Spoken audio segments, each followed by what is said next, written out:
हर हर महादेव।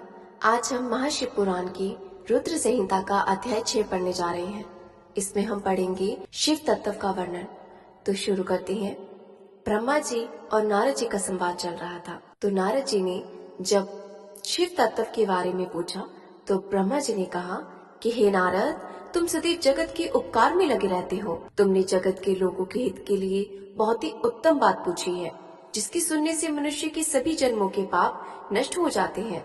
उस परम ब्रह्म शिव तत्व का वर्णन मैं तुम्हारे लिए कर रहा हूँ। शिव तत्व का स्वरूप बहुत ही सुंदर और अद्भुत है।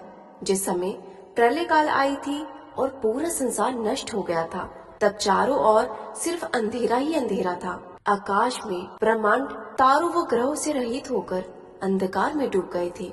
सूर्य और चंद्रमा दिखाई देने बंद हो गए थे। सभी ग्रहों और नक्षत्रों का कहीं पता नहीं चल रहा था। दिन रात अग्नि जल कुछ भी नहीं था। प्रधान आकाश और अन्य तेज भी शून्य हो गए थे। शब्द, स्पर्श, गंध, रूप, रस का अभाव हो गया था। सत्य असत्य सब कुछ खत्म हो गया था।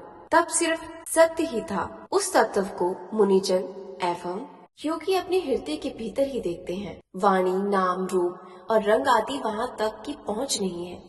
उस परम ब्रह्म के विषय में ज्ञान और अज्ञान से किए गए संबोध के द्वारा कुछ समय बाद अर्थात सृष्टि का समय आने पर एक से अनेकों होने के संकल्प का उदय हुआ। तब उन्होंने अपनी लीला से मूर्ति की रचना की।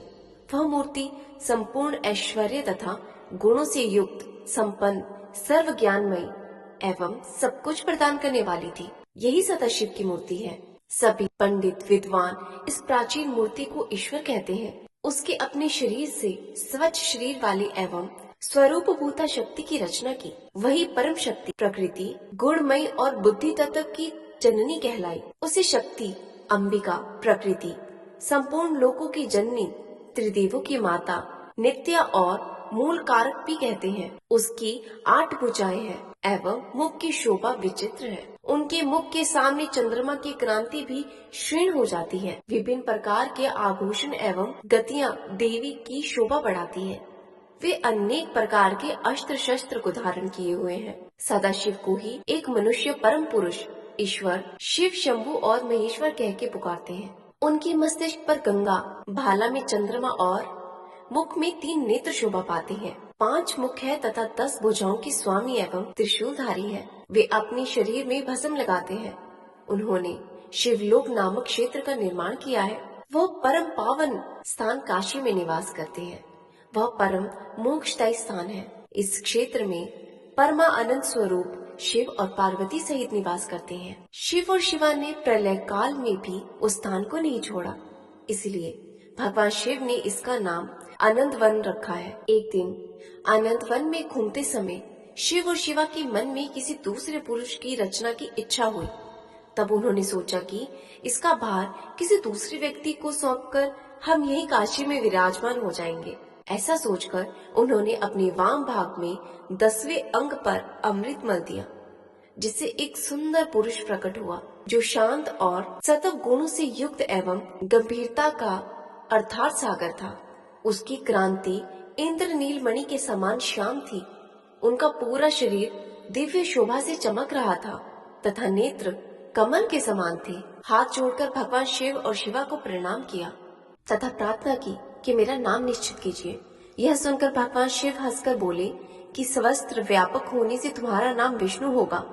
तुम भक्तों को सुख देने वाले होंगे। यही स्थिर रहकर तुम तप करो, वही सभी कार्यों का साधन है। ऐसा कहकर भगवान शिव ने उन्हें आज्ञा प्रदान किया और वहाँ से अंतर ध्यान हो गए।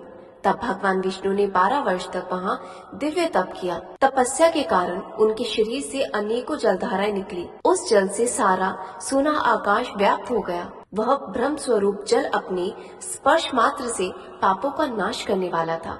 उस जल में भगवान विष्णु ने स्वयं शयन किया। नार अर्थात जल में निवास करने के कारण ही वे नारायण कहलाए। तभी से उन महात्मा से सब तत्वों की उत्पत्ति हुई। पहले प्रकृति से महान और उनके 3 गुण प्राप्त हुए तथा उनसे अहंकार उत्पन्न हुआ।